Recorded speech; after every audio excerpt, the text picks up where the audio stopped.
Good morning friend, जय जगन्नाथ। तो आइए इस वीडियो में हम डिस्कस करने वाले दिल्ली करंट अफेयर के टॉप मोस्ट इम्पोर्टेंट MCQ 29 मई 2026 की जो भी इम्पोर्टेंट करंट अफेयर है वो हमने डिस्कस करने ही वाले हैं। तो आइए बिना टाइम वेस्ट करें, जो भी क्वेश्चन है एक एक करके डिस्कस करें। तो देखते हैं क्या क्या क्वेश्चन रहे। फर्स्ट क्वेश्चन आपके सामने रहे। द क्या रहे फर्स्ट क्वेश्चन, अटोर गिडी, या इटोर नहीं AT हो सकता था, AT है ना, ATOR। Ator Giddi festival is celebrated in Arunachal Pradesh. तो ये तो अरुणाचल प्रदेश में आंसर ही लिखी गई है। तो अटोर गिडी फेस्टिवल कहाँ ऑब्जर्व करते हैं, सेलिब्रेटेड इन हुई स्टेट, ये हो सकता था। खैर फिर तो आंसर तो लिखी जा चुकी है, बस ध्यान में रखिएगा। तो और आंसर ही क्या बताओ, अरुणाचल प्रदेश में ही ऑब्जर्व करी जाती है। इटोर गिडी कह लो, अटोर गिडी कह लो, तो ये ऑब्जर्व करी जाती है। बात कर रहे हैं मतलब अरुणाचल प्रदेश के बारे में। और अरुणाचल प्रदेश की कैपिटल तो देख सकते हो इटोर गिडी, जो कि फेस्टिवल, या फिर अटोर गिडी भी कह लो। अरुणाचल प्रदेश की कैपिटल तो ईटानगर है। एंड CM है पेमा खांडू। गवर्नर है कैवल्य त्रिविक्रम पटनायक, है ना, गवर्नर है कटप्पा, KTP यानी कैवल्य त्रिविक्रम पटनायक। ध्यान में रखिएगा। तो ये फेस्टिवल अरुणाचल प्रदेश में ऑब्जर्व करी जाती है। It is a major traditional जो कि agricultural festival observe by the indigenous Adi जो कि community at the beginning of the farming season and usually in the mid में ये ऑब्जर्व करी जाती है। Clear. Number 2, India's first integrated carbon capture utilization and storage जो कि field laboratory facility been launched. India की फास्ट इंडिजिनियस जो कि first integrated carbon capture utilization and storage field, मतलब कार्बन की जो कि यूटिलाइजेशन और स्टोरेज फील्ड है, तो ये किसने डेवलप करी है। उद्देश्य क्या है, जो कार्बन डाइऑक्साइड रहना इससे अवशोषित करना, यानी इसकी मैनेजमेंट करना। एंड जो चट्टान रहे, जो भूमि के जो डेक्कन प्लेट्यू रहे, यानी जो चट्टान रहे, ठोस चट्टान रहे, इसके नीचे जो कि दफनाना, परमानेंटली दफना देना, इसका उद्देश्य वही है। तो IIT बॉम्बे ने ये करी है। Option D is the right answer, IIT Bombay. Clear. उद्देश्य क्या है, जीरो एमिशन करना है, यानी जो कि कार्बन को रिड्यूस करना। मतलब पता ही होगा इंडिया की जो जीरो एमिशन जो लक्ष्य रहे ना, जीरो एमिशन जो जीरो कार्बन एमिशन जो एम रहे, वो तो 2070 ही रहे, पता ही होगा। ध्यान में रखिएगा। देखते हैं इंडिया फास्ट इंडिया जो कि इंटीग्रेटेड जो कि कार्बन कैप्चर यूटिलाइजेशन एंड जो कि स्टोरेज CCUC जो कि field laboratory has been launched. It was officially जो कि inaugurated by the union minister Dharmendra Pradhan at the Indian Institute of Technology Bombay में ये इनागोरेट करी गई है। क्लियर। ध्यान में रखिएगा। नेक्स्ट देखते हैं number 3, from which country will India initiate plan to construct subsea gas pipeline and extending to Gujarat। कौन सी कंट्री से इंडिया तक मतलब पाइपलाइन के माध्यम से जो कि गैस जो कि लाया जाएगा। क्यों, मतलब पता ही होगा अभी के टाइम में जो तनाव चल रहा है, जो मतलब वॉर की कारण मतलब क्या हो रहा है, जो गैस रहा है इससे काफ़ी समस्या देखने को मिल रहा है। तो इससे रिड्यूस करने के लिए एक सबसे गैस पाइपलाइन जो कि मतलब ये जो पाइपलाइन रहे, पाइपलाइन के माध्यम से गैस पहुंचा जाएगा, यानी इंडिया तक, गुजरात में ये गुजरात तक ये कनेक्ट होने वाला है। कौन सी कंट्री से, ओमान से। ऑप्शन सी इज तो राइट आंसर, ओमान से। एंड इसकी जो लेंथ रहे 20,000 किलोमीटर। मतलब युद्ध की परिस्थितियों हो गया, जो भी हुए इसी समय के भी जो कि गैस मिलते रहेगा। ध्यान में रखिएगा। जो कि लेंथ बात करें 2000 किलोमीटर। एंड जो इसमें जो कॉस्ट लगने वाला है, जो कॉस्ट है वो है 40,000 करोड़ की ये प्रोजेक्ट है। क्लियर इतनी सी बात। एंड ओमान से गुजरात की जो तटीय इलाका है वहाँ जो कि ये कनेक्ट करने वाला है। ध्यान में रखिएगा। उद्देश्य क्या है, जो शिप के ऊपर जो डिपेंडेंसी रहा है, मतलब गैस की जो लाया जा रहा है वो शिप के माध्यम से लाया जा रहा है, इससे रिड्यूस करना, ताकि अगर मतलब पाइपलाइन हो गया तो जो शिप रहे वो तो बिल्कुल उपयोग होगा ही नहीं, मतलब गैस के माध्यम से बात करें। ध्यान में रखिएगा, तो ये ओमान से कनेक्टेड होने वाला है। नो नाश्ता जो कि मिडिल ईस्ट जो कि इंडियन डीप वाटर पाइपलाइन इसे कहा जा रहा है, यानी MEIDP।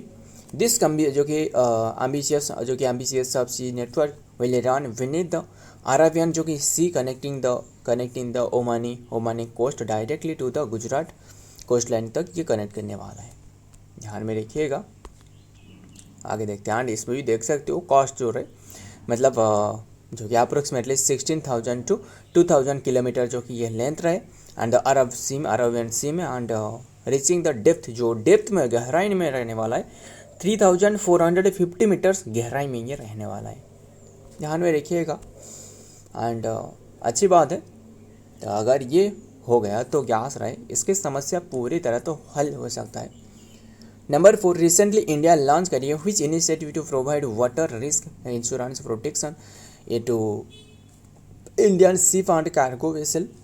मतलब ये भी इसी के लिए है, मतलब इंडियन जो शिप एंड जो कार्गो वेसल रहे, जो कि शिप एंड कार्गो वेसल के लिए एक रिस्क इंश्योरेंस जो कि प्रोवाइड करी है, रिस्क इंश्योरेंस प्रोटेक्शन स्कीम। तो किसने लॉन्च करी है? रिसेंटली इंडिया लॉन्च करी है इनिशिएटिव। तो कौन सी ये स्कीम लॉन्च करी है? उद्देश्य यही है कि ऑप्शन बी, तो राइट आंसर VMIP मतलब Bharat maritime insurance pool, Bharat maritime insurance pool.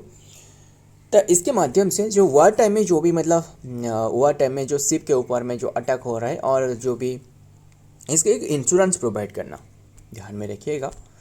तो देखते हैं, इंडिया लॉन्च करिए भारत मैरीटाइम जो कि insurance pool VMIP to shield India जो कि वेसल शिपिंग एंड जो कि operation and cargo for the geopolitical risk and including war risk. जो वॉर रिस्क रहे इसके क्षेत्रों में जो कि इन्हें मतलब इंश्योरेंस प्रोवाइड करना शिप की, ध्यान में रखिएगा। Number 5, national dengue day observe करी जाती है कौन सी डेट में?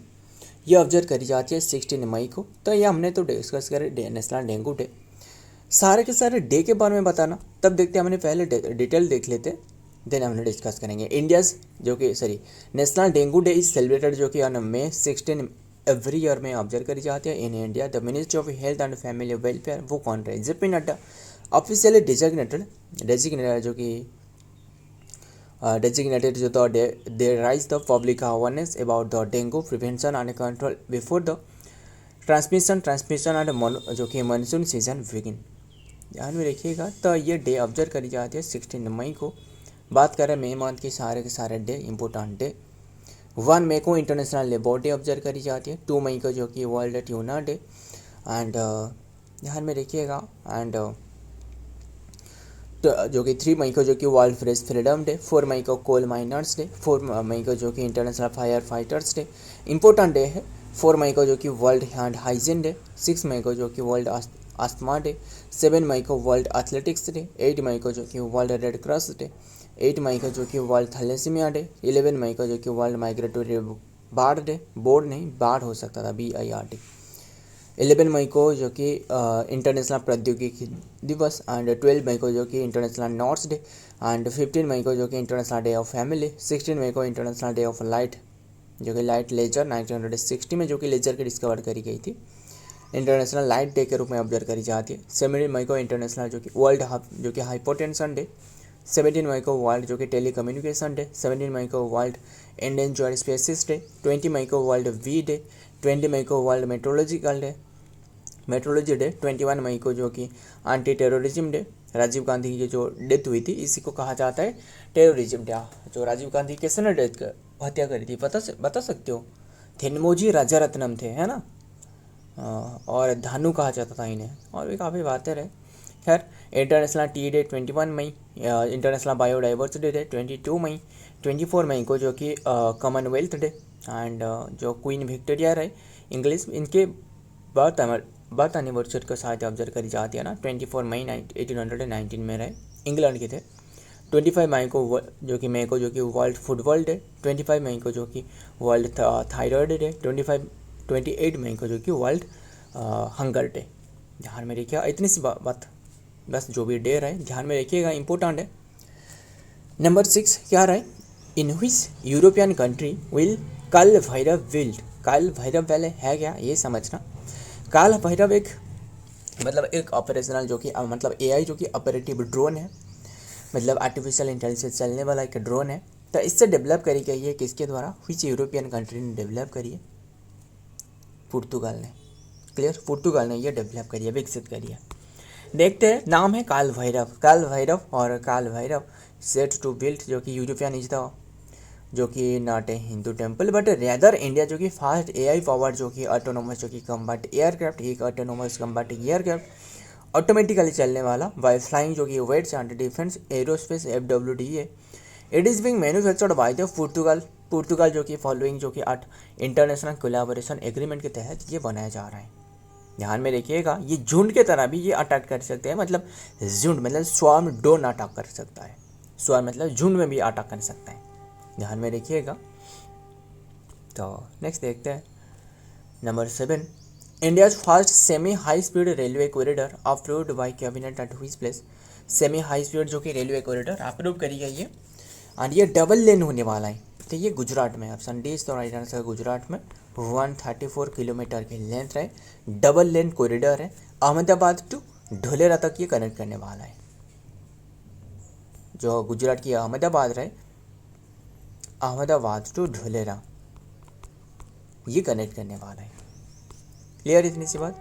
रूट जो कि अहमदाबाद जो कि सर्खेजर है टू द ढोलेरा जो कि specially investment region SIR and passing through the जो कि अपकमिंग ढोलेरा जो कि एयरपोर्ट। बस ध्यान में रखिएगा, ये कनेक्ट करने वाला है, इतनी सी बात ध्यान में रखिएगा। Number 8, how much financial outlet जो कि was approved for the scheme for promotion of surface जो कि कोल लिग्नाइट जो कि गैसिफिकेशन प्रोजेक्ट। अभी के टाइम में पता ही होगा, जो कोल की जो गैसिफिकेशन है ना, इससे काफ़ी प्रमोट किया जा रहा है। कोल की गैसिफिकेशन मतलब इससे उपयोग करके जो कि गैस में जो कि तब्दील करी जा रहा है, बदल दिया जा रहा है, पता ही होगा, है ना। तो इसके माध्यम से क्या होने वाला है, जो CNG रहे, LPG रहे, इससे जो मतलब डिपेंडेंसी रहे वो बहुत ही कम होने वाला है। तो जो कोल गैसिफिकेशन है, इसके कारण मतलब इसके लिए गवर्नमेंट ने मई 2026 में एक अप्रूवल के लिए आउटले जो कि अप्रूवल करी है। आउटलेट नहीं हो सकता था, आउटले हो सकता था ना, आउटले। तो कितनी करोड़ की, ये है 37,500 करोड़ की ये आउटले अप्रूवल करी है। एम क्या है, 2030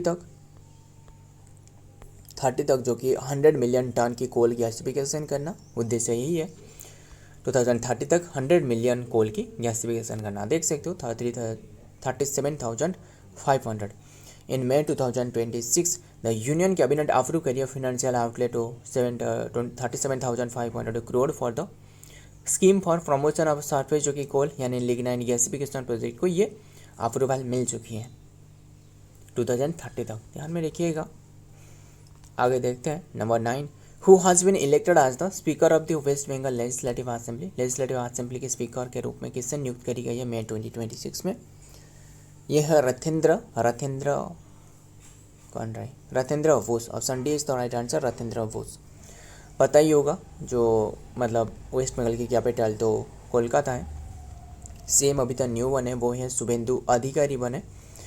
ममता दी तो अभी के टाइम में नहीं है। एंड गवर्नर तो पता ही होगा RN राजेंद्र विश्वनाथ आर्ले को नहीं, RN रवि रहे, है ना।